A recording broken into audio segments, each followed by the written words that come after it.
Hoy vamos a hablar en estos diálogos con la literatura, en este ciclo que ya tiene además bastante tiempo. Vamos a hablar, decía, de la propiedad intelectual, de los derechos de autor, en fin, del dinero, que es un tema del que yo creo que se suele hablar poco, de lo que reciben los escritores, bueno, de muchísimas cosas que vamos a ir desarrollando. Se habla poco, en mi opinión, y es interesante. Yo creo que tener algunas nociones, ¿no? Y que todos sepan, o todos ustedes sepan también, bueno, pues cómo funcionan las cosas en el negociado literario. Yo creo que alguno de los datos que escuchen aquí esta tarde les va a sorprender. Vamos, luego hablamos, si no. Además, tenemos dos participantes, iba a decir de lujo, está esto ya muy usado, pero bueno, la verdad es que es así, dos participantes que nos van a enriquecer y nos van a ilustrar con lo que nos digan. En primer lugar, voy a presentar a Carme Riera. Ella es escritora y filóloga y tiene una trayectoria bastante difícil de resumir. Lo voy a intentar con algunas pinceladas, me voy a quedar muy corta, pero bueno, vamos a decir algo sobre Carme, por ejemplo, que nació en Palma de Mallorca, que escribe tanto en catalán como en castellano. Su labor literaria comenzó con la publicación en 1975 del libro de cuentos Te dec amor, la mar con Apanyora, que junto con Jo pos per testimoni les gavinas fue traducido al castellano bajo el título Palabra de mujer. Me ha mirado Carme, yo creo que mi catalán horroroso, a pesar del curso este que llevamos ya recibiendo estos meses. A finales de la década de los 90, Carme publicó En el último azul, con el que ganó el Premio Nacional de Narrativa.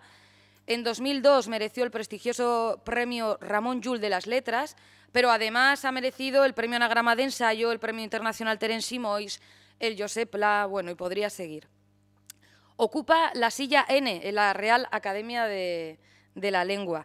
En 2015 le fue concedido el Premio Nacional de las Letras y ese mismo año fue elegida presidenta de CEDRO, que es el Centro Español de Derechos Reprográficos. CEDRO, ya verán cómo esta palabra, este conjunto de palabras sale a colación bastantes veces durante esta charla. Carme acaba de estrenar la obra Las darreres paraules, las últimas palabras, que gira en torno a la figura del archiduque Lluís Salvador, que fue miembro de una casa imperial maldita, además de mecenas, además de autor de una extensa obra científica, espía, viajero, incansable. Y bueno, también su condición en aquella época era bisexual. En aquella época, bueno, pues tampoco, no sé si era común o no común, pero vamos, no estaban en la tele así como ahora. He resumido demasiado, da clases, catedrática, en fin, pero bueno, no puedo relatarles todo el currículum. Es que soy muy mayor, no pasa nada. No creo que esto solo se pueda justificar con la edad. Bueno, ahora está Internet para cotillear, así que no hay problema. Carme, buenas tardes, bienvenida a Bilbao. Muchas gracias.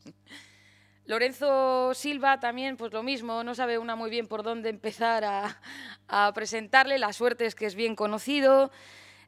Vamos a decir que este madrileño es, por ejemplo, el padre de Bevilacqua y Chamorro, que es la pareja de guardias civiles más importante de todos los tiempos, vamos, no ha habido otra igual. Se trata, bueno, son los protagonistas de una saga que comenzó en 2008 con El lejano país de los estanques y que ha continuado con varios títulos, como por ejemplo La marca del meridiano, que mereció el premio Planeta, o La niebla y la doncella, que a mí particularmente me gustó mucho, que acaba de ser llevada a la gran pantalla, seguro que lo han visto ustedes anunciado. Más allá del género negro, Lorenzo Silva también ha cosechado éxito y reconocimiento, tanto por parte de los lectores como por parte de la crítica. Voy a nombrar solo algunos títulos: La flaqueza del bolchevique, que obtuvo el premio Nadal, que también fue llevada al cine, ¿no? Se adaptó a la gran pantalla. Y bueno, un título más, Carta Blanca, que mereció el premio Primavera. Su último trabajo publicado es Sangre, sudor y paz, la Guardia Civil contra ETA. Lorenzo Silva, muy buenas tardes. Buenas tardes. Bueno, lo anunciaba, está anunciado en los carteles, que dirían los taurinos. El tema de la charla de hoy es la propiedad intelectual. Vamos a empezar haciendo un poco de historia. Yo no sé si ahora voy a meter mucho la pata, si digo que empezó más o menos por el Renacimiento con la imprenta, pero que los derechos no iban para los autores, ni mucho menos. Lorenzo. Bueno, buenas tardes a todos y bueno, gracias una vez más por invitarme a esta biblioteca majestuosa, ¿no? Como comentábamos, nada más entrar.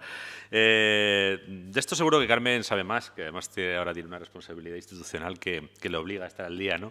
Es verdad que un poco en la primera construcción moderna los derechos de autor empiezan ahí, pero van más atrás, ¿eh? En la antigua Roma ya había libreros.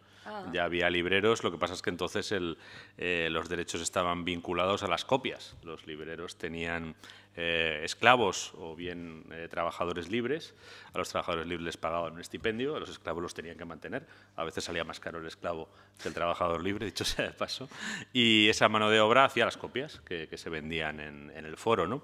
Y bueno, es curioso, yo lo he comentado en alguna ocasión y Carmen lo sabe, uno de los primeros piratas que tenemos documentados en la historia es Cicerón, que en una carta a un amigo suyo le cuenta cómo, bueno, un libro que le han dejado de un poeta, pues que no le ha parecido demasiado bueno, pero que tampoco carece del todo de interés.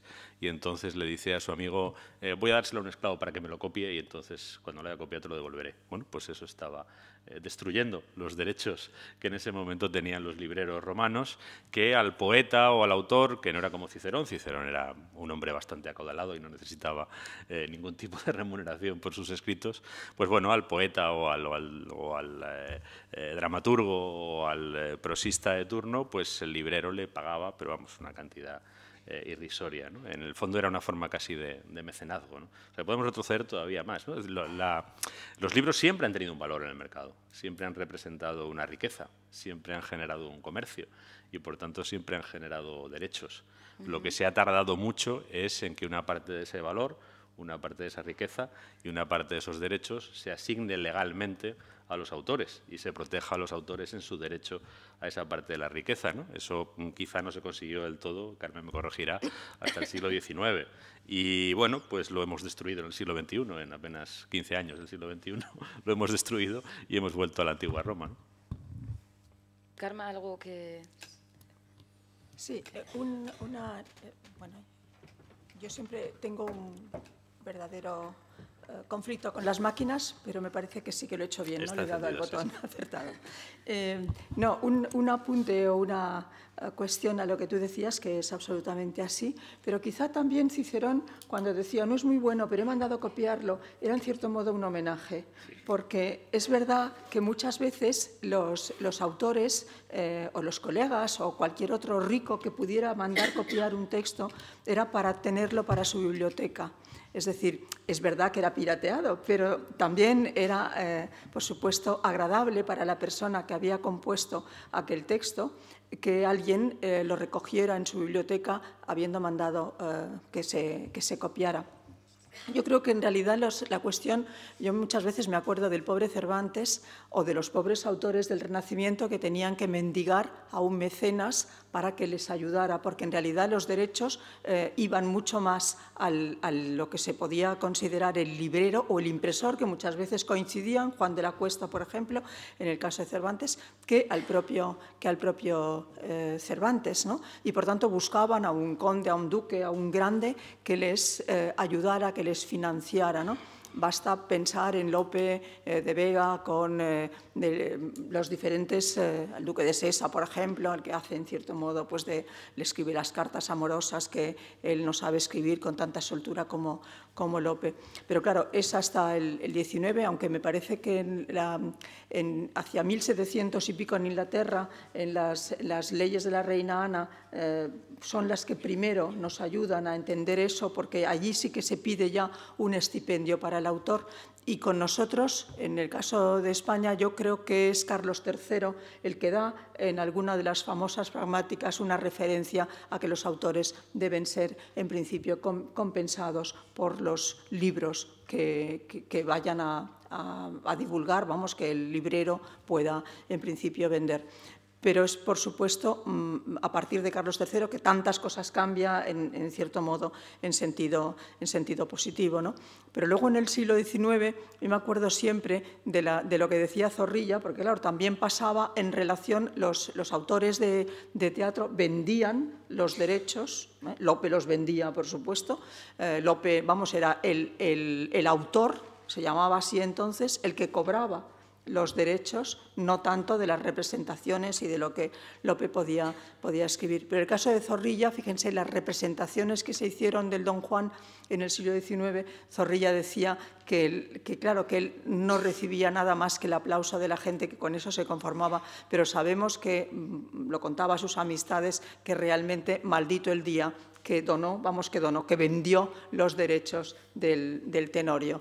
Es decir, que en este sentido, bueno, el pobre Zorrilla pues, a menudo vivió mal y tuvo, bueno, pues cuando se va a México, pedirle al emperador de México, aquel que acaban tan mal también, que le dé una prebenda que, igual que Cervantes, parece ser que cuando en sus últimos días está pidiendo marcharse a Nápoles, porque pues, no tiene, evidentemente, con qué cubrir sus necesidades. Karma, tú eres una estudiosa del siglo de oro, así que voy a aprovechar para, así, cosas que se oyen, que yo no sé tampoco hasta qué punto son así. Por ejemplo, Cervantes hubiera querido ser Lope, porque Lope, lo comentabas tú ahora, lo apuntabas, con el teatro ganó dinero. La casa de Lope de Vega, que se puede visitar en Madrid, en el barrio de las Letras, es estupenda. O sea, se ve que el hombre, bueno, pues algo de dinero ganó. En cambio, el caso de Cervantes fue distinto. Digamos que de algún modo, no cambiarse completamente, pero de algún modo le hubiera gustado ser Lope a Cervantes. Bueno, yo no sé si le hubiera gustado. Lo que pasa es que, bueno, tenían una enemistad terrible. Tenemos una carta que se conserva de Lope en el que dice que ni tan malo, en los libros que han salido dice ni tan malo ese libro como Don Quijote. Es decir, que en ese sentido le menospreciaba.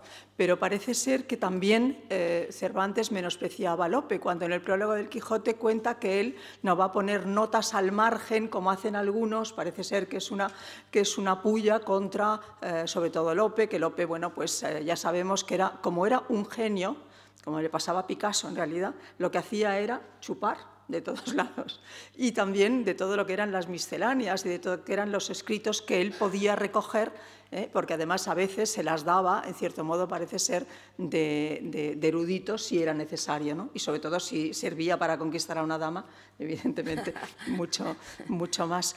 Pero claro, Cervantes tuvo muy mala suerte.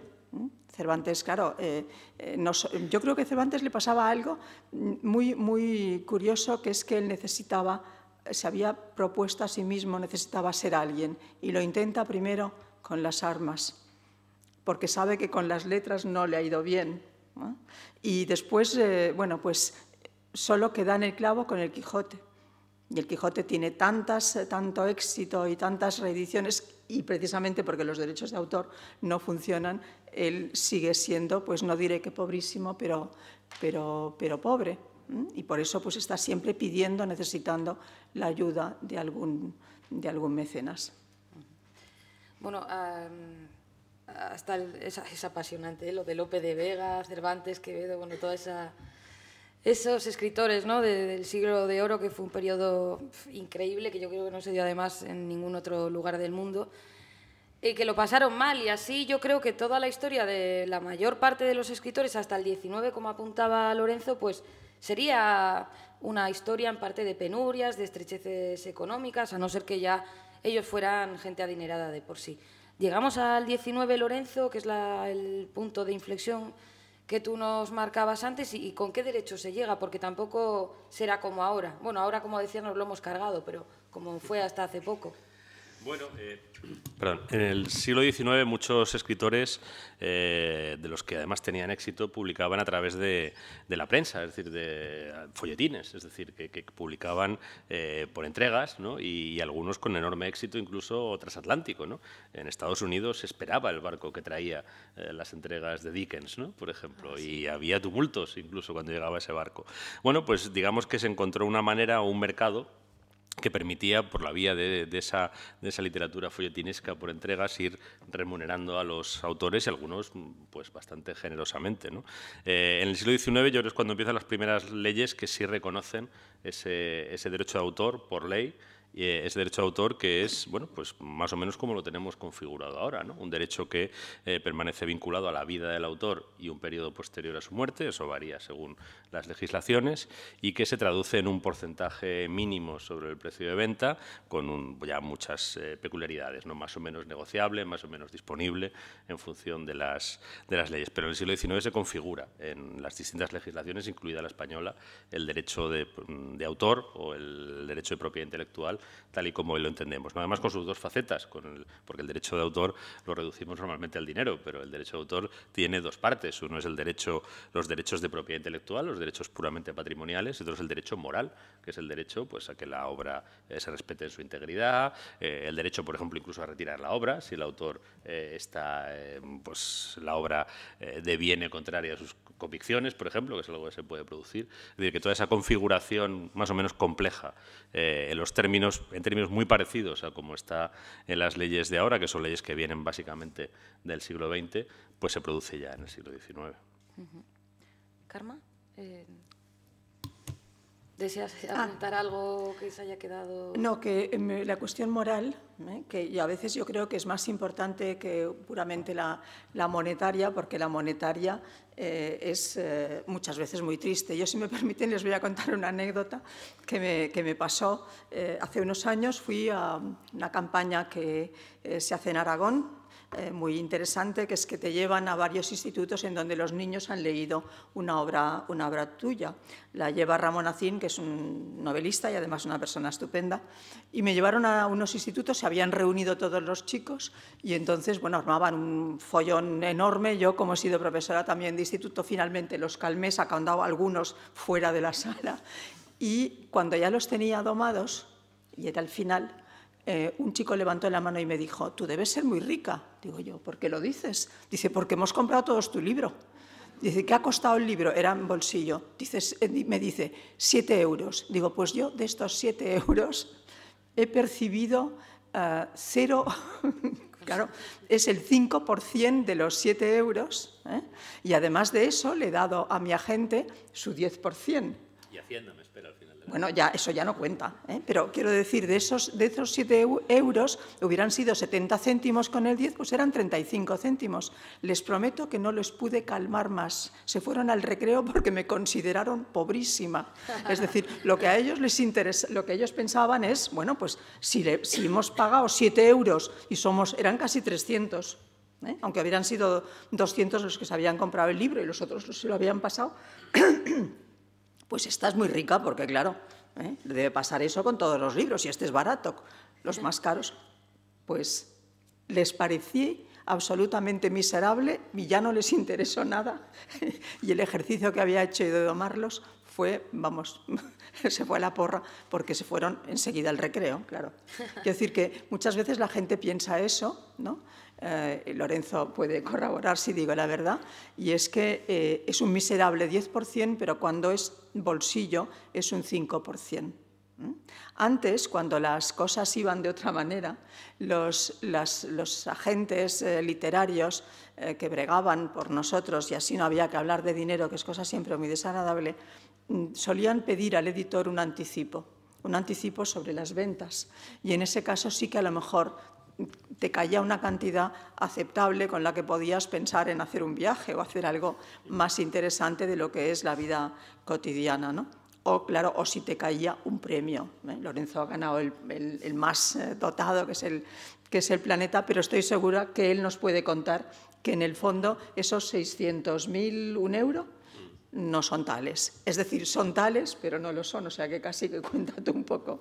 Sí, bueno, la verdad es que, por ejemplo, en cuanto al Planeta, ¿no?, que es un premio que resulta muy aparatoso, hay una enorme discriminación entre autores españoles y latinoamericanos, porque, pues, por ejemplo, en Argentina la tributación es muy baja y además es muy fácil la elusión fiscal, ¿no? Entonces, un autor argentino, pues digamos que de los 600.000, si está bien asesorado, es posible que salve bastantes, ¿no?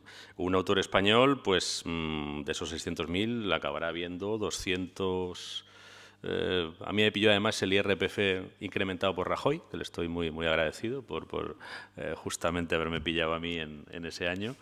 Y bueno, pues era un IRPF, yo vivo en la Comunidad de Madrid, sumando los 2 tramos, era más de la mitad. O sea, al final son 280.000 los que consigues salvar, con suerte, de 600.000 euros. Y el resto lo aportas a tu país, cosa de la que yo estoy orgulloso, de haber aportado 300.000 euros a mi país. Me gustaría que mi país de vez en cuando me protegiera un poco, pero bueno, parece que mi país no está por la labor. Yo cumplo mi parte pese a todo, ¿no? Claro, para que vean que estos 600.000, 1 euro, a la hora de la verdad no es tanto, ¿no? Carmen Balcells, que era una agente literaria que yo tuve la fortuna de tener y que era absolutamente maravillosa y listísima, consiguió del gobierno de Aznar poder tributar de manera parcial, en cierto modo, porque... Cuéntalo tú. Sí, pero eso se lo ha cargado Rajoy también. Yo lo intenté aplicar. De hecho, esa es una posibilidad que estaba ahí en la ley, en el reglamento del IRPF. Me van a perdonar porque esto es bastante aburrido, pero bueno, yo me dediqué un tiempo a la asesoría fiscal y entonces estos temas me los conozco y sé dónde están, ¿no? Esto está en el reglamento del IRPF, pero se introdujo, Aznar introdujo, o más bien el ministro de Hacienda de la época introdujo una redacción muy mala de ese artículo. Ese artículo está muy mal redactado. Está tan mal redactado que durante un tiempo Hacienda, y yo lo puedo acreditar, porque aunque yo he ganado algún premio antes, nunca me había cogido ese artículo, porque me parecía que si el premio no era muy importante, no merecía la pena acogerse, ¿no? Yo creo que solo me cogí una vez que vendí los derechos sobre una novela en el año 2000 y la novela se publicó en el año 2001, y entonces me acogí a ese artículo y me dejaron en aquel momento, en el año 2001, renta del 2001, por tanto, año 2002, me dejaron aplicarlo sin ningún problema. Yo fui a hablar a la Administración de Hacienda de Getafe, que es la que me toca a mí, fui a hablar con el administrador, le expliqué lo que iba a hacer y me dijo, no hay ningún problema. Bueno, cuando gané el Premio Planeta hice lo mismo, me fui a la Administración de Hacienda de Getafe, le dije, aquí está este artículo del reglamento que me permite repartir temporalmente el premio en los años en los que se va a devengar. De hecho, el libro se sigue vendiendo. Es decir, es un poco la idea, es decir, los 600.000 te los han pagado hoy, pero este libro se va a vender durante X años, por tanto vamos a dividirlo entre esos años y claro, como el IRPF es progresivo, baja la tributación, ¿no?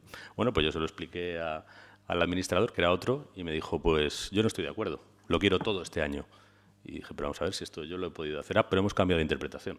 Había incluso consultas de la Dirección General de los Tributos que admitían esto. Y me dijo, no, hemos cambiado de criterio y ya no lo aceptamos. Y si quiere usted, recurra. Pues yo que no gano las cantidades de bueno, esto es una vez en la vida, y ya nunca más. O sea, de Lorenzo, les puedo decir que el mes pasado tuve que pagarle a Hacienda 5.000 euros porque no aceptaba un caso en relación con unos libros y mi editorial que yo había, digamos, fraccionado por esa ley que, al parecer, Carmen Balcells consiguió del gobierno de... Pero perdona, Carmen, era muy frágil porque era un artículo del reglamento, sí. No es la ley, es un artículo del reglamento, que además está muy mal redactado, y en cuanto el administrador de turno no te lo quiere aplicar, la única vía que te queda es el recurso.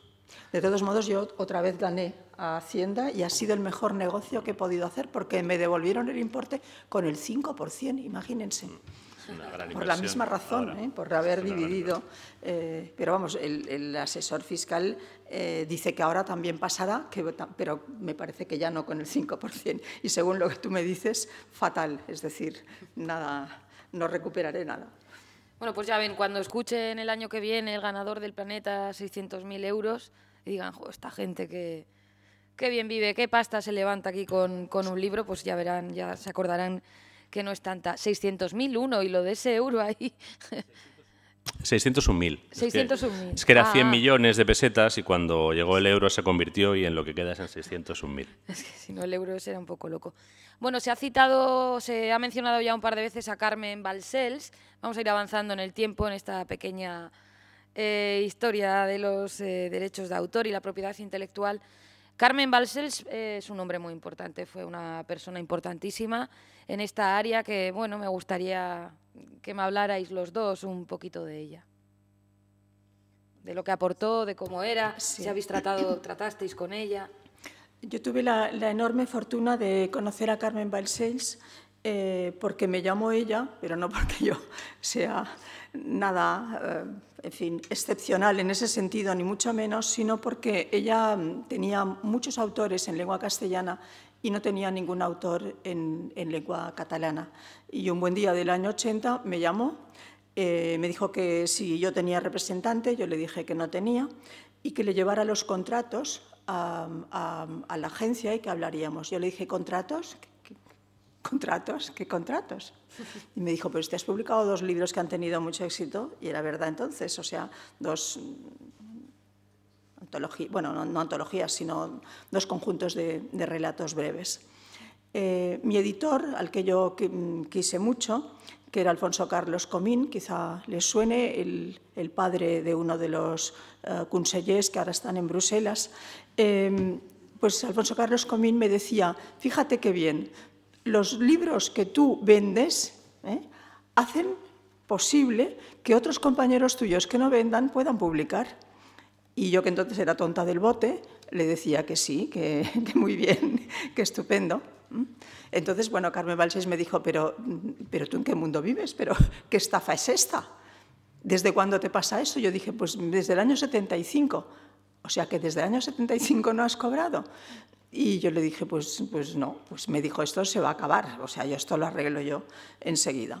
Entonces, aquel mismo año fui a pedir, ellos me decían que un anticipo sobre las ventas en realidad era un retraso, y el gerente de esa editorial, que se llamaba entonces Laia, cuando yo llegué, la secretaria me dijo, bueno, es que, ¿sabes qué pasa? Que se han encerrado en el baño. Digo yo, ¿y tardará mucho? Dice, pues no lo sé. O sea, era una cosa tan chusca como eso. Al final me dio un cheque, yo me acuerdo que me iba a Mallorca, era verano, un cheque con un importe pues bastante ridículo. Cuento esto porque fíjense ustedes la precariedad de todo eso. Ahora eso no existiría, y yo creo que no existiría precisamente en gran parte gracias a Carmen Balcells, que además consiguió otra cosa, consiguió que los editores y los escritores fuéramos amigos. Porque claro, un editor que te hace eso, yo quería mucho a Alfonso Carlos Comín, era un tipo estupendo por otro lado, pero todo eso de las cuentas y todo esto no le preocupaba en absoluto. Pero Carmen Balcells consiguió que los contratos fueran contratos. Y no sé si saben ustedes que muchas veces se decía que los editores, y es verdad que lo hacían, por ejemplo, pues a algunas de los autores que entonces vendían más, como la pobre Corín Tellado. Es decir, el número, la tirada que decían que habían hecho del número de ejemplares, parece ser que no era tal, que era muchísimo mayor y que de esos nunca se les daba los derechos de autor. Entonces, Carmen Balcells yo creo que acabó con eso de una manera muy drástica. Dicen además los editores que acabó incluso con editoriales, bueno, porque ella pedía un anticipo fuerte. Ahora ya eso ha pasado a la historia, ya no, los editores no dan anticipos, pero en aquellos momentos sí. Y ella tenía a los grandes autores, a García Márquez, a Vargas Llosa, a Isabel Allende, a autores como Pablo Neruda, ya fallecidos, pero que devengaban muchos derechos de autor, y malas lenguas decían que ella hacía eso porque así, de ese 10% de un monto grande, pues ella entonces tenía una parte bastante suculenta, que si hubiera sido pues tacita, como decía Carmen Maura, pues eso hubiera sido muy poco para ella, ¿no? Y por eso le interesaba. Pero yo creo que si alguien ha defendido en España, nos ha defendido en España, ha sido Carmen Balcells, y yo, desde luego, le estaré eternamente agradecida porque a mí me cambió la vida. Es decir, yo pasaba de ser idiota bueno, pues sí, si los demás pueden a creerme todo eso, que además debía ser una gran mentira, a tener, pues no diré que unas ventas, porque no las tengo en absoluto, ojalá tuviera las de Lorenzo, pero tener de las ventas mías pues los derechos de autor correctos. Yo a Carmen no la conocí y el hecho es que pude conocerla. Yo lo que sí puedo decir, al margen de todo lo que ha dicho Carmen, que desde luego es así, y además creo que ella jugó un papel histórico en la mejora de las condiciones contractuales de los autores en España, y hay que decirlo de esa manera tan rotunda. Yo lo que sí puedo decir, es la parte de la película que yo conozco directamente, es que era una persona muy inquieta por descubrir nuevos talentos. Y lo puedo decir directamente porque cuando yo publiqué la primera novela de Bevilacqua, justamente, en el año 98, pues alguien se la pasó y se la leyó. Y según me contaron luego, y finalmente me acabó llegando, pues a una de sus ayudantes le encomendó que me consiguiera como autor.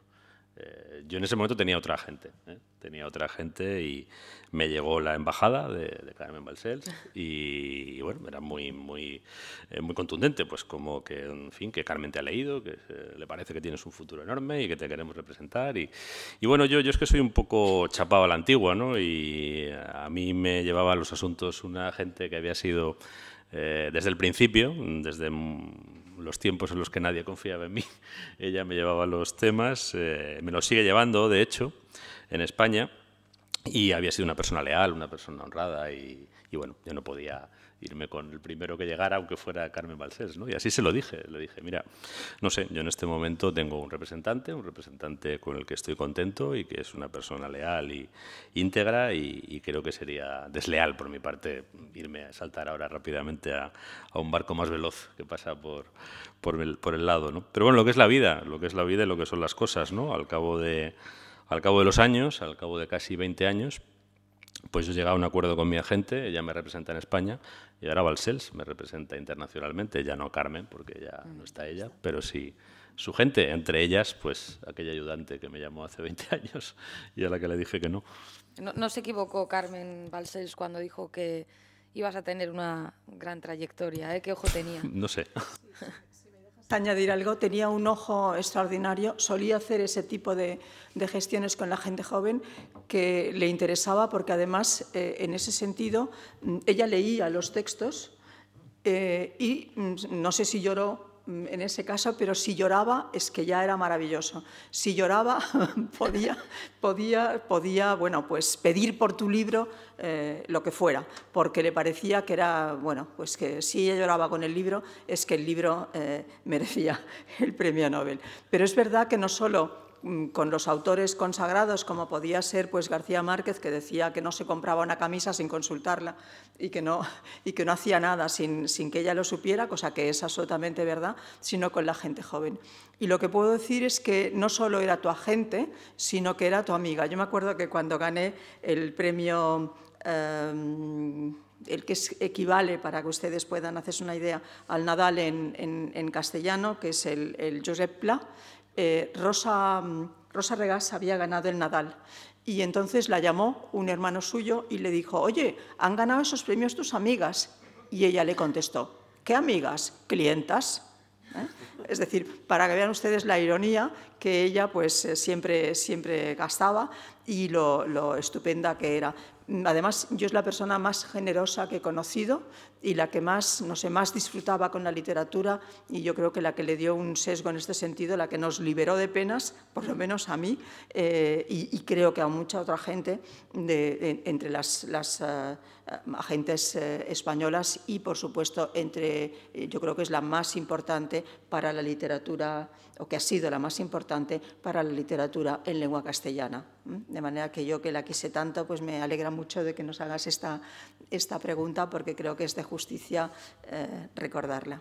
Hay un documental en la página de Televisión Española, en la serie esta de Imperdibles, que se le dedica a Carmen Balcells y que es espléndido. Yo os lo recomiendo, merece la pena verlo, y se comprende de otra forma la historia de la literatura y el momento en el que estamos, no solo en cuanto a los derechos de autor, que también, pero bueno, en cuanto a muchos otros aspectos. Antes hablaba Karma del 5% en derechos cuando es el libro de bolsillo, normalmente es un 10% si no lo es. Estoy segura de que ustedes se estarán preguntando, ¿pero cómo puede ser? Y no se queja, deberían hacer manifestaciones y tal. Hay más porcentajes, o sea, la tarta se divide entre más gente. Tampoco, no sé si ha habido alguna vez algún intento de quejarse así, pero de forma sonora. En fin, ¿por qué un 5 y un 10%? Lorenzo. Yo tengo una experiencia desde hace 5 años del otro lado de la mesa. de haber montado junto a mi mujer una pequeña editorial. Sí, sí, Una pequeña editorial. Cuando estás en ese otro lado de la mesa, te das cuenta de lo enormemente complicado que es, iba a decir ganar dinero, que es que una editorial en España no quiebre en su primer año de existencia. O sea, realmente el desafío en tu primer año es no quebrar de forma irremediable. ¿Por qué? Pues porque al final el libro tiene una serie de costes. Algunos son ineludibles. El papel vale lo que vale. La maquetación, pues hombre, hay gente que te lo hace más barato, pero te lo hace peor. Es decir, hay un juego pequeño, ¿no? Al final, pues el papel es una materia prima, los trabajos profesionales tanto de diseño como de maquetación son los que son y hay una horquilla en el mercado, puedes ir a lo más barato, pero entonces tu libro va a salir claramente peor y estás devaluando tu mercancía. Y entonces el terreno en el que puedes jugar, más o menos, es en el del margen comercial, que es el que se lleva la cadena de distribución. La cadena de distribución en España, mi sensación es que es enormemente ineficiente, extraordinariamente ineficiente. Hay un sistema, que creo que es un sistema que incentiva la ineficiencia, que fomenta hacer mal las cosas, que fomenta no aquilatar realmente las compras que tienes que hacer, la demanda de tus clientes, etcétera. ¿Por qué? Pues creo que cualquiera lo puede entender. El sistema vigente en España general es un sistema de depósito. El librero te pide, un libro le gusta, te pide 100, y tú le mandas 100, que están en depósito. No te ha comprado nada, no te ha pagado nada. Tú has fabricado los libros, los has enviado. A lo mejor si no tienes capital propio te has financiado, con lo que estás incurriendo en costes financieros. Y ese señor no te paga nada en ese momento. Puede hacerte una factura, puedes ir a través de una distribuidora, puedes vender directamente, pero a lo mejor es una factura que te pagan a 120 días o a 90 días, en el mejor de los casos. Y todo ese tiempo tú lo estás financiando. Tú lo estás financiando. Y puede perfectamente pasar que ese señor que te ha perdido 100 libros, al cabo de los 120 días, cuando le toca pagar, en lugar de pagarte, te devuelva 90. Y entonces tú le preguntas, ¿y para qué me pediste 100 si vas a vender solo 10? Tú no calculas lo que vas a vender y lo que te van a demandar. Ni lo calculo ni me importa. Van, vienen, tú pagas los portes, pues a mí qué más me da. Yo monto las pilas y lo devuelvo, ¿no? Eso lo hacen libreros medianos o pequeños. Imagínate lo que hace un gran librero con poder de mercado, ¿eh?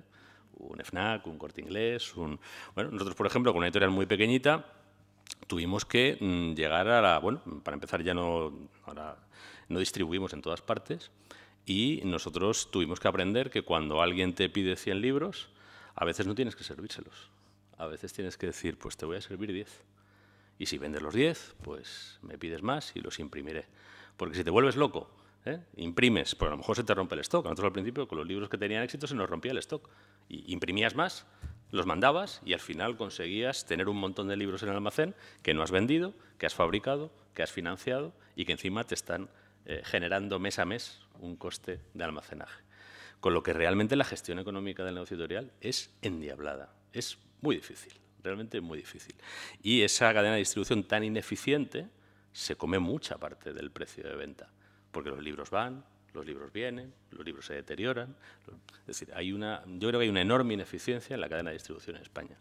Con eso, más algo que nosotros, por ejemplo, a diferencia de tu editor Comín, nosotros una de las cosas que nos juramentamos cuando empezamos fue que el primero que cobraba era el autor.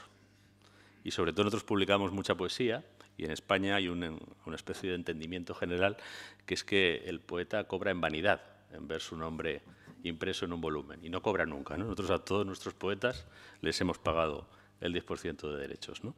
Y eso te lleva a que en muchos libros tú no ganas dinero. Y como lo hagas mal, pierdes dinero. Es decir, que esa es la cuestión. Al final, la parte del león del coste, aparte de los costes que son inevitables, que imprenta, papel, diseño, maquetación, está en la cadena de distribución, que en España es muy ineficiente. En Alemania se hace de un modo distinto y yo creo que realmente muchísimo mejor. Y es que el librero compra los libros que él cree que va a vender. Y entonces, como los ha comprado, pues el editor ya está. Es decir, si se equivoca, pues paciencia. Yo creo que en este sentido es mucho mejor. Ya que eres editor, nos puedes contar, yo tengo entendido, corrígeme, que el 40% del coste de un libro es el de la distribución. ¿Es así? Depende, puede ser más. Puede ser más. Cuando yo empecé, yo hablé con distribuidores que intentaban cargarte el 45% o el 50% o el 55% si era feria. Es decir, que bueno, depende de tu poder de mercado. Naturalmente, Planeta puede, para empezar, Planeta tiene su propia distribuidora. Pero claro, ahí ya depende de tu tamaño y de tu capacidad de incidir en el mercado. Al final, mira, en nuestro caso, que somos una editorial muy pequeña, hemos evolucionado mucho a salir de esa cadena de distribución. Trabajamos con aquellos con los que realmente podemos aquilatar los pedidos y con los que hemos llegado a ese... Y se puede hacer, ¿eh? Nosotros distribuimos en Casa del Libro y Casa del Libro nos pide 2 ejemplares y 3 ejemplares, es decir, los que van a vender, y no mandamos allí 100 para que vuelvan, ¿no? O sea, que se puede hacer. Y luego, pues, trabajando mucho con venta en firme y con preventa, es decir, fabricando libros que sabes que vas a vender. El drama es fabricar libros que no vendes. Eso es un verdadero drama, sobre todo en una empresa pequeña es muy fácil que caiga por debajo de su punto de equilibrio financiero, ¿no? Es decir, es un negocio muy complicado en España, para la inmensa mayoría de los títulos. Hay títulos que no, pues, qué sé yo, con un Dan Brown o con un Ken Follett, pues tú haces una estimación más o menos de lo que vas a vender, tienes un volumen muy grande, puedes optimizar muchos costes de imprenta, es decir, al final el coste marginal de maquetación en cada ejemplar de un libro que vendes 120.000 ejemplares es mínimo, pero ese coste, si solo vendes 100, es enorme. Al final depende de cuáles sean tus volúmenes, ¿no? Yo creo que el negocio editorial en España está dimensionado para el gran grupo editorial, para el gran grupo de distribución y para el gran autor, para el autor de venta en decenas de miles. Por debajo de ahí, o el editor es muy fino, o se pilla los dedos con muchísima facilidad y pierde dinero. Bueno, pues en este escenario que ya ven que no es demasiado halagüeño, ¿qué papel juega el Centro Español de Derechos Reprográficos que tú presides, Carme? Gratis et amore, que conste, sin cobrar. Espero que pronto alguien de mis colegas me sustituya, porque, bueno, yo es que pienso a veces que te quejas mucho, y entonces alguna vez tienes que poner allí la carne en el asador, porque una cosa es andar diciendo y la otra comprometerte. Pero espero poderlo dejar pronto, porque aunque estoy encantada de, en cierto modo, representar casi a 23.000 escritores y 1.000 y pico, me parece que somos 24.000 y pico editores, porque Cedro representa no solo a los autores, sino también a los editores, con los que, por supuesto, insisto, ahora yo creo que gracias a Carmen Balsés, como decía, nos llevamos muy bien. Cedro es una entidad sin ánimo de lucro. Si ustedes escriben libros y hay aquí personas que han escrito o que escriben, pues se pueden hacer socio de Cedro, es gratuito. Basta que entren en la página web en donde aparece la referencia y pongan allí sus datos y el ISBN de sus libros. Y cuando nosotros recuperemos la reprografía, es decir, nosotros luchamos por los derechos reprográficos, cuando nosotros recuperemos la posibilidad de los derechos de la reprografía, a final de año nosotros repartimos entre los autores el dinero que nosotros hemos podido conseguir.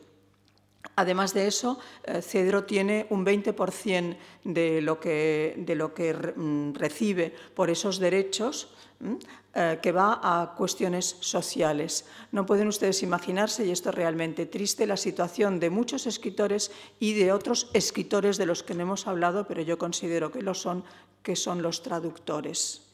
Es decir, las ayudas sociales de Cedro a autores y traductores que precisamente en estos años de crisis lo han estado pasando realmente muy mal. Esto es el 20% del monto. ¿Qué es lo que nosotros defendemos? Que los derechos de reprografía, es decir, la fotocopia que antes se hacía y que ahora, por ejemplo, en las universidades nosotros casi ponemos todo lo que tenemos que trabajar en clase, por lo menos en literatura sin textos, yo creo que es imposible trabajar, en las páginas de Internet que tienen que ver con nuestra asignatura.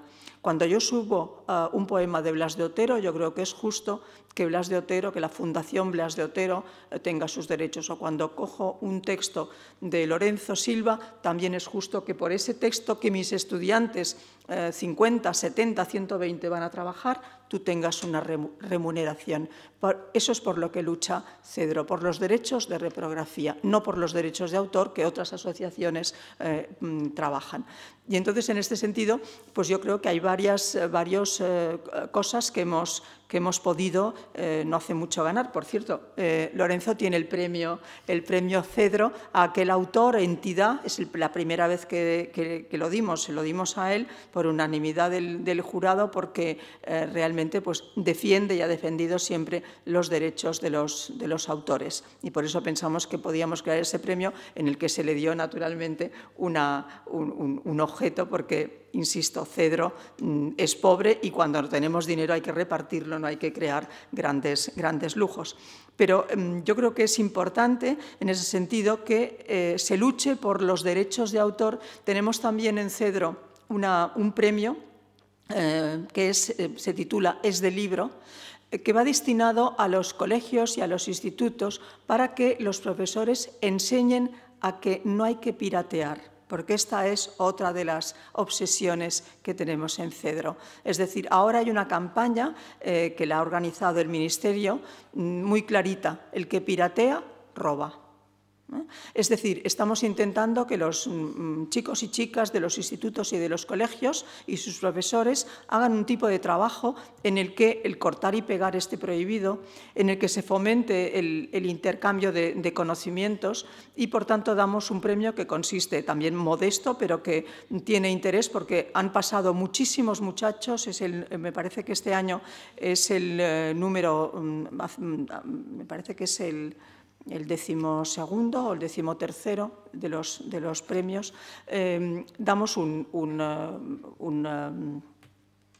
ordenador, pero que a los chicos les interesa mucho poder optar a ese ordenador, porque demuestran, y ha habido trabajos realmente estupendos, demuestran la capacidad para trabajar en grupo y, sobre todo, el interés porque no se copie, y cuando se cita o cuando se cita a alguien, citar evidentemente bien la fuente. Es decir, que en nuestro país ya saben que, bueno, el que baja una película pues es más listo que yo, que la compro. El que baja un libro y lo ha pirateado también es más listo que yo, que lo compro. Y también otra de las cosas que hacemos, intentamos desde el gabinete jurídico, es cerrar aquellas páginas fraudulentas. Hay un tipo muy listo, ha habido hasta ahora un tipo muy listo, que tú pagabas para bajarte de su página un libro que él había pirateado. Imagínense ustedes. Es decir, todo esto es una de las luchas más importantes que tenemos, porque en nuestro país, en España, lamentablemente, así como, por ejemplo, en Corea del Sur, Corea del Sur tiene, yo lo digo siempre, lo dije delante del ministro una vez que se quedó muy parado, tiene 60 personas destinadas a la cuestión del pirateo. Creo que en nuestro ministerio, no sé si hay 1,5 o 2, no, creo que no llegan. Portugal, que es un país mucho más pequeño que nosotros, tiene también un gabinete dentro del Ministerio de Cultura destinado a eso. Nosotros, en ese sentido, estamos realmente muy bajos, es decir, estamos en los últimos lugares del ranking europeo. Porque, insisto, como hemos inventado la picaresca, muchas veces todavía la tenemos con nosotros. Es decir, aquel que puede saltarse eso es considerado el más listo de la clase. Y yo creo que es una labor de educación y enseñar a los chicos eso, que el que piratea roba, es uno de nuestros comedidos, y yo creo que es importantísimo para que las cosas cambien. Enseguida vamos a pasarles el turno de palabra por si desean formular alguna pregunta, pero antes, Lorenzo, fuiste premiado, no hay que preguntarte la importancia, ¿no?, que le concedes a Cedro, pero me gustaría hablarte, has dicho tú antes, ya ahora nos hemos cargado todo lo que habíamos conseguido en el 19, y bueno, ¿qué ha pasado? ¿Por qué estamos aquí? Uno de esos factores será, supongo, el pirateo, ¿no?, al que aludía Karma. Bueno, lo que ha pasado es la suma de dos factores. Resumiéndolo mucho, porque podríamos extendernos más, pero resumiéndolo mucho, tenemos la suma de dos factores. Un desarrollo tecnológico que ha simplificado mucho la reproducción técnica de la obra de arte en muchas facetas, musical, fotográfica, videográfica, cinematográfica y también literaria, ¿no? Aquello sobre lo que escribía Walter Benjamin en 1936, pensando en el grabado, la imprenta, el cine y demás, pues la digitalización lo ha multiplicado por 1 millón, y si decía Walter Benjamin en el año 36 que la reproducción técnica de la obra de arte le quitaba lo que él llamaba el aura, el alma, pues la reproducción tecnológica digital de la obra de arte, si carece absolutamente de control, lo que hace es que le chupa directamente la sangre a la obra de arte y la deja completamente seca. Lo que hemos tenido es, en España, la suma de los dos factores. Unas posibilidades tecnológicas inmensas y un marco legal e institucional absolutamente indigente y absolutamente inoperante, porque se ve que no es de interés público en España proteger la propiedad intelectual. Yo esto lo digo así, aquí, lo he dicho delante del ministro, Carmen puede dar fe, lo he dicho delante del partido de la oposición una vez que me llamaron para hablar de su programa cultural y que me dijeron que lo iban a proteger, y digo, bueno, sí, podéis decir lo que queráis, pero las veces que yo os he visto gobernar no lo habéis protegido. Y una vez que lo intentasteis proteger medio mal, bastante mal, con esa cosa llamada Ley Sinde, que es bastante poca cosa comparada con lo que hay en otros países y muy ineficiente. Montaron un pollo el Twitter por la noche y el presidente se asustó y retiró el Real Decreto. Esto ha pasado en España, esto pasó con José Luis Rodríguez Zapatero, ¿no? Yo la sensación que tengo es que esto no es de interés público. Y entonces la ley que tenemos es muy floja y además no tiene medios, como dice Carmen. Carmen dice que hay un funcionario y medio. Yo creo que hay un funcionario y medio y que está de baja 11 meses al año aproximadamente. Porque en 8 años han tramitado 5 expedientes, me parece, o una cosa así. O sea que debe estar de baja, pues eso, 11 meses y 2 semanas al año, y la semana que trabaja, pues pilla los expedientes y ya son antiguos y se le amontonan y se vuelve a dar de baja otra vez, supongo. Es decir, que no hay realmente. Yo antes de venir aquí lo hago siempre. No quiero darle pistas a nadie, pero es que, bueno, es que es muy fácil. He hecho la prueba que suelo hacer, que es meterme en Google, buscar una obra recién publicada, que sea de cierto éxito. Pero bueno, podría hacerlo con una obra sin éxito, que también están, ¿no? Porque como es gratis y además es completamente impune, pues no pasa nada y se puede hacer con todas, ¿no? Bueno, pues he buscado Eva, la última novela de Pérez Reverte, una novela que está en las listas. Es muy fácil, uno abre Google, pone Eva, Pérez Reverte, últimas 24 horas, porque si es un enlace antiguo puede estar roto, pero si es de las últimas 24 horas no suele dar tiempo a romperlo, y en exactamente 25 segundos estaba leyendo en la pantalla de mi ordenador, completamente gratis, pirateado por un individuo que tiene una página web en la que tú vas leyendo en línea en la novela, pues llena de publicidad, banners, tal. No es una hermanita de la caridad, no pertenece a la orden franciscana ni de San Juan de Dios, está buscándose la vida a costa de otros. La gente piensa que a costa de Pérez Reverte, ¿no? Y hay gente a la que le mola, a lo mejor, ¿no? Pérez Reverte, que es rico, que tiene un barco y tal, que se jorobe, ¿no? No, se equivocan. Pérez Reverte se gana la vida. Se están buscando la vida, esos listos, a costa de todos los escritores que no se la pueden ganar, a costa de muchos impresores, a costa de muchos maquetadores, a costa de cientos, de miles de profesionales de este sector que ahora mismo están infrapagados, y sobre todo lo que están robando no es solo, que desde luego también, a Arturo Pérez Reverte, leyéndose su obra sin remunerarle, están robando el tejido cultural de nuestro país, que se está empobreciendo a marchas forzadas. El otro día me contaba mi mujer, que está ahora mismo estudiando en la universidad, bueno, pues se tenía que leer un libro en una lengua que no domina. Y estaba allí con el diccionario y preguntándome y demás, y decía, joder, qué mala pata. Pero claro, es un libro reciente, es un libro especializado, es un libro difícil de traducir, es un libro voluminoso, es imposible traducirlo económicamente en España, salvo que alguien dé una subvención. Estamos empezando a perder ya muchos libros. Yo sobre temas que me interesan cada vez leo más en otros idiomas. Afortunadamente estudié inglés, estudié francés y cuando tenía 20 y tantos años alguien me iluminó y me dediqué 3 años a estudiar alemán. Me ayuda muchísimo porque muchos libros que ya no llegan a España sobre temas que a mí me interesan me los puedo leer en el idioma original, pero el resto de la población española no.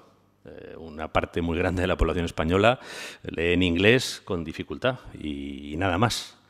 O lee en francés con dificultad y nada más.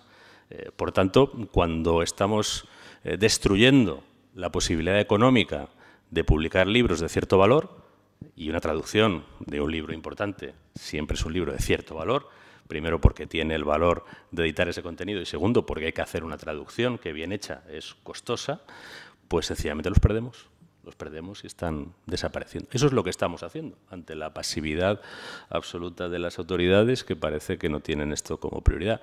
A mí me parece un sinsentido, me parece un disparate, porque no sé por qué son tan importantes estos señores. O sea, ¿por qué es tan importante el señor que tiene colgada la obra de Arturo Pérez Reverte para que tenga esa protección que recibe el Estado español y que no recibe Arturo Pérez Reverte, que seguro que paga sus impuestos, y que no recibe el editor de Arturo Pérez Reverte, que paga sus impuestos y paga la seguridad social de sus empleados, y que no reciben los empleados de imprentas, editoriales, librerías y demás, que también pagan sus impuestos y también pagan su seguridad social? No sé por qué hay que proteger tanto a este señor, que estoy seguro que todo lo que gana lo gana en negro. Y no ha pagado nunca una cama de hospital y no ha pagado nunca un pupitre en una escuela. Esta es la pregunta que yo creo que como sociedad nos deberíamos hacer, para la que yo no tengo una respuesta, pero siento que este asunto suscita una indiferencia absoluta entre mis compatriotas, porque si no, no les sería tan fácil a los gobernantes mantenerlo en la indigencia, en la ignorancia en la que lo mantienen desde hace muchos años ya. ¿Quieren formular alguna pregunta?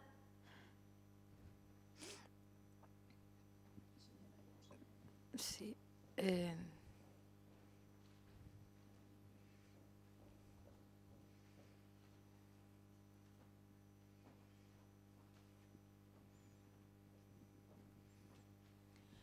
Yo compro. Sí, se oía, sí. Yo compro los libros en Amazon porque leo mucho en libro electrónico y los libros en Amazon están encriptados, no se pueden luego pasar ni al ordenador siquiera. Entonces yo quisiera saber qué garantías tiene un autor que publica en Amazon. ¿Hasta qué punto percibe, hasta qué punto recibe alguna cantidad de dinero, ya que se tiene otra trayectoria diferente al libro de papel? A ver, aquí es que hay dos casos. En Amazon hay autores que utilizan una cosa que se llama, si no me equivoco, Kindle Direct Publishing, que es que ellos suben sus textos directamente a Amazon, Amazon los convierte en ese archivo encriptado que puede comprar usted y la distribución es a través exclusivamente de Amazon, no tienen un editor intermedio. Bueno, yo conozco autores que han utilizado ese sistema. El sistema, si no recuerdo mal, aunque esto puede variar o puede haber variado, creo que digamos que al que sube directamente su libro, Amazon le paga, no sé si es el 70% y retiene el 30% como margen o como coste del servicio, ¿no?, de difundir su libro.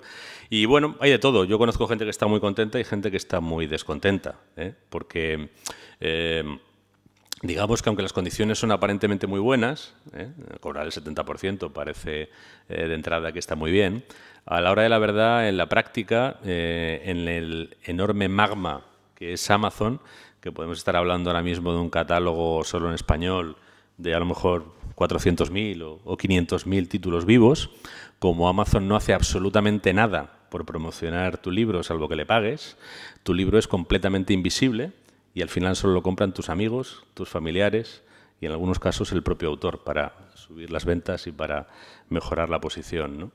Pero en Amazon también se puede comprar cualquier libro publicado por cualquier editor. Es decir, pues no sé, el último libro de Carmen Riera, el último libro mío, está en Amazon, en Kindle. El archivo lo ha suministrado el editor y Amazon simplemente lo distribuye. Paga al editor y el editor paga al autor. Yo puedo asegurar que todos los años recibo liquidaciones de los libros que se venden, entre otros a través de Amazon, por mi editor. La ventaja que tiene cuando tú funcionas con un editor grande es que normalmente sus libros están mejor posicionados, tanto en los buscadores como en Amazon. Es decir, al final, tener un editor sigue valiendo y sigue mereciendo la pena, porque tienes un mediador, tienes, por decirlo de una manera quizá un poco más elegante, tienes un valedor, ¿no? Un valedor en el mercado que pone su sello y ese sello significa que apuesta por ti. Siempre eso te da más visibilidad que el señor que directamente sube su libro, sin ningún valedor y sin ningún aval más que el de sí mismo, ¿no? Ha habido fenómenos editoriales con autores así, ¿no? Pero son los menos, ¿no? Yo creo que siempre se ponen de ejemplo, dice, y puso su libro en Amazon y vendió 400.000. Bueno, ha pasado 1, 2, 3, 6 veces. A lo mejor hay, pues eso, 100.000 personas que han puesto su libro en Amazon y solo se lo han conseguido vender a su familia y a sus amigos a través de una interfaz y de una multinacional que se lleva los beneficios a Luxemburgo, pero bueno, uno pensaría que a lo mejor era más fácil vendérselos directamente a tu familia, ¿no? Sin darle el 30% a una multinacional. Es decir, que yo ahí soy un poco escéptico. Hay gente que considera que eso es como la gran panacea para llegar al mundo entero, pero hay que tener en cuenta que Internet es un océano y ser visible en ese océano, y Amazon en sí mismo es un océano, ser visible en ese océano no es nada fácil. Había otra pregunta, sí, ahí. Sí. Hola, buena tarde, Carme. Buenas tardes, Lorenzo y Chani. No, yo quería comentar una cosa y luego preguntar también sobre un tema. La famosa ley Beckham, que yo no le conozco otro nombre, nació para favorecer, creo, lo que tú has comentado ahora, entre otras cosas, de traducciones y de trabajos de investigación, pero solo protege a los futbolistas. Y entonces, bueno, tú has hablado antes de un marco legal indigente y yo creo que también tenemos en este sentido, bueno, pues paupérrimo, diría yo, en valorar pues las distintas artes, por llamarlo de alguna manera. Y quería preguntaros, en el tema de los premios, hemos hablado del Premio Planeta, pero hay muchísimos premios y certámenes. Entonces, yo suelo fijarme en las bases, porque muchas veces los premios, ganar un premio significa perder derechos de autor, y eso no lo puedo entender. Sobre todo en el tema moral, porque el económico ya estamos viendo que no sé, parece batalla perdida. No sé cómo lo veis vosotros, incluso Chani, que me parece que también conoce el mundillo de los certámenes y los premios. Gracias. En cuanto a los premios, bueno, hay dos tipos también de premios. Aquellos que se dan, por ejemplo, que da un editor y entonces, por ejemplo, lo que contaba Lorenzo del Premio Planeta, que al final, desde el punto de vista monetario, pues la cuestión no es tan maravillosa. Y aquellos otros premios que da, por ejemplo, los premios nacionales, estos no tienes que pagar, es decir, están exentos. Y por tanto es una alegría maravillosa porque, bueno, pues te cae el premio y te caen los dineros, luego, claro, luego pagas a Hacienda con tu declaración, pero en principio está exento. Y para que los de Hacienda lo sepan, el Ministerio te da un papelito muy interesante, porque claro, si no, el que le toca ver tu declaración en la pantalla piensa, ya la he cogido, ya está, ya es mía, ya me llevo el tanto por cien, dice el inspector, porque los inspectores de Hacienda además tienen un tanto por cien, al parecer, por los casos en los que te trincan. Bueno, pues en este caso el papelito ese es maravilloso porque el premio te lo dan libre de esa cuestión. No sé si tú quieres añadir. Sí, no, bueno, es verdad, digamos que hay una previsión en el reglamento de la ley, el reglamento del IRPF, que aquellos premios que hayan sido declarados por su ley creadora y tal de interés están exentos de tributar. Pasa con el Premio Nacional de Literatura. A mí me ha pasado solo una vez con el Premio de las Letras de la Comunidad de Madrid, que también tiene una exención, ¿no? Pero bueno, tú la pregunta iba más bien por si las condiciones a veces pueden vaciar, creo, de derechos de autor o menoscabarlos, ¿no? Hay una costumbre que está en casi todos los premios, que es que de entrada reservan el derecho de autor durante el periodo máximo posible, que son 15 años. Esto es una cláusula un tanto exorbitante, ¿no? Normalmente los contratos no se firman por 15 años y, sin embargo, para ganar el premio pues tienes que aceptar que te quiten los derechos 15 años, que es bastante. Luego acaban pasando, porque yo ya firmé una cláusula así cuando quedé finalista del Nadal y al final los 15 años pasan y el libro de repente vuelve a tus manos, ¿no? Es una cosa un tanto increíble. Pero sí es verdad y yo no lo entiendo, no entiendo que las cláusulas de los... Creo que cuando un premio consiste en derechos de autor, es decir, no es lo que comentábamos antes, de un premio que es al margen, ¿no? Y que es un premio que puede ser a un libro o que puede ser incluso a una trayectoria, ¿no? Y que no tiene que ver con los derechos de autor, sino que es un tanto que viene por otro lado. Cuando un premio se traduce en derechos de autor, creo que las bases del premio deberían estar construidas como un contrato de edición razonable, ¿no? No por el hecho de ganar un premio ser como de peor condición. Es verdad, cuando uno mira, por ejemplo, las bases del Premio Planeta, que son bases un poquito, por ejemplo, hasta los 15 años. Claro, están los 15 años, pero te están pagando el editor, otra cosa es lo que se debe a Hacienda, el editor se está gastando 600.000 euros en un libro, es decir, que te está detrayendo los derechos por 15 años, pero también te lo está pagando muy bien, o sea que yo creo que también depende. Lo que es una castaña es cuando el premio es de 300 euros y te hacen firmar 15 años, claro, eso es lo que no hay por dónde agarrarlo, ¿no? Sí, pero es verdad que, como apuntaba Jun, pues sucede muchas veces. Y se ven, por ejemplo, en las colecciones de relato, normalmente parece que dan el permiso para la publicación siempre que pongas este relato es ganador del premio Juan Rulfo, por ejemplo, en el libro de 7 casas vacías de Samantha Schweblin, que me ha venido ahora a la mente. Pues tienen que especificar que ese relato se escribió para tal certamen y luego, bueno, pues reseñarlo así, ¿no? Pero sí, estoy de acuerdo yo también con Lorenzo y Karma, que es muchísimo tiempo. Bueno, pues creo que no hay ninguna pregunta más, así que muchísimas gracias a ustedes por haber venido esta tarde a la biblioteca de Bidebarrieta, y a Lorenzo y a Karma, muchísimas gracias por los libros, por vuestra obra, de la que hoy no hemos hablado porque nos iba a ocupar otro tema, pero es una obra, la de ambos, absolutamente recomendable y muy interesante. El último libro de Lorenzo Silva, porque trata además de un tema que sobre todo a los vascos, bueno, pues nos afectó. Y la obra de Karma Riera, que se ha estrenado recientemente en Palma de Mallorca, yo creo en el Teatro Principal, pero va a girar, no sé si tendremos oportunidad, supongo que sí, de verla por aquí, traducida al castellano. Si me permites, es un monólogo que se estrenó en Palma, en catalán, que tiene que ver con mi último libro, lo has dicho todo muy bien, Las últimas palabras, que es un texto dedicado a un personaje para nosotros, los mallorquines, fue mítico, porque ya saben ustedes que George Sand dijo pestes de nosotros y luego llegó Luis Salvador de Augsburgo, que era este personaje tan raro y tan particular, y que escribió pues 7 tomos, 6 volúmenes o 6 sobre las Islas Baleares, y habló muy bien de los mallorquines, y por eso en Mallorca le queremos mucho y es casi un personaje ya del folclore, y sobre ese personaje pues yo escribí esa novelita, que después se convirtió en un texto para el teatro. Puede ser. Está en Alfaguara, sí.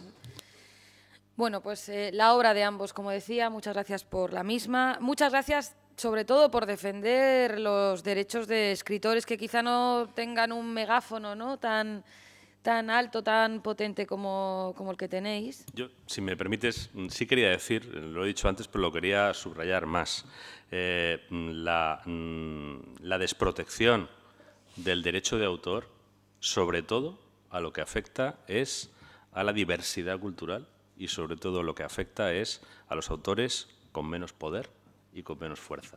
Esos son los que se ha llevado por delante. Hace 10 años en España había, pues, como ha habido siempre, 3 grupos de autores, ¿no?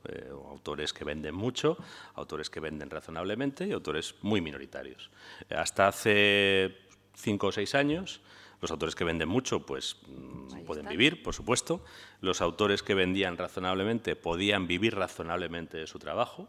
No eran potentados, pero eran personas que recibían una retribución digna y suficiente por su trabajo, suficiente para mantener a sus familias, y luego estaban pues unos autores que bueno, pues eran muy minoritarios y tenían que vivir de otra cosa, ¿no? Bueno, ahora ha desaparecido ese grupo intermedio, absolutamente.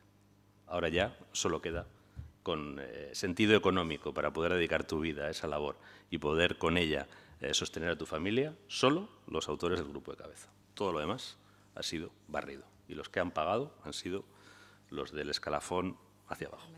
A lo salvaje, además. Bueno, pues con más razón, muchas gracias por defender los derechos de autor. Voy a hablar en nombre del público. Deseamos que la situación mejore porque es algo que nos va a beneficiar a todas las lectoras y a todos los lectores. En fin, Karma se ríe, yo no sé cómo interpretar eso, pero bueno, esperemos que se mejore. Y bueno, y sobre todo, muchas gracias por haber estado aquí, Lorenzo. Gracias, moltes mercés, Karma. Y esperamos veros pronto de nuevo por Bilbao. Muchas gracias.